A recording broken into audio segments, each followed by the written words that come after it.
আজকে মাদ্রাসা থেকে যারা বেরোচ্ছে স্টুডেন্টস, তারা ডাক্তার, ইঞ্জিনিয়ার, আইএএস, আইএফএস করছেন, আপনারা তাদেরকে ক্রিমিনাল বানাচ্ছেন।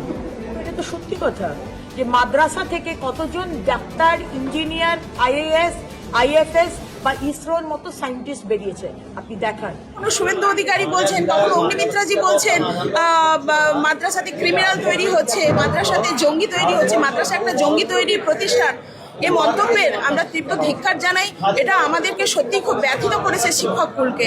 এই মন্তব্যের বারংবার যাতে পুনরাবৃত্তি না হয় তার জন্য আমরা বলছি, আপনারা মাদ্রাসা কি, এই যে হাই মাদ্রাসা এবং সিনিয়র মাদ্রাসার যে দুটো তফাৎ রয়েছে, তারা জেনারেল এডুকেশনই পড়ছে।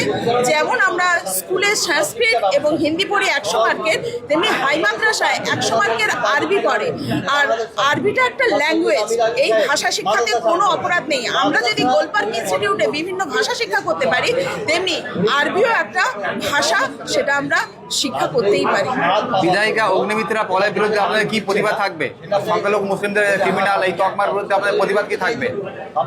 এটা মানে আমাদের মাদ্রাসা শিক্ষক সমিতির পক্ষ থেকে আজকে যে প্রেস মিটটা হলো, তার বিরুদ্ধে একটা আমরা এই সংবাদ মাধ্যমের মধ্য দিয়ে আমরা আমাদের প্রতিবাদ জানালাম।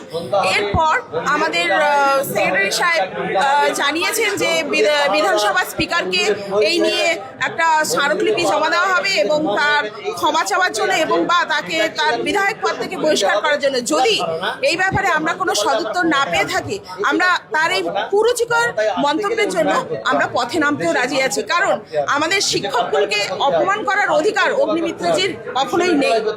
টোটাল সিস্টেমটাকে তিনি এরকম ভাবে কলুষিত করতে পারেন না।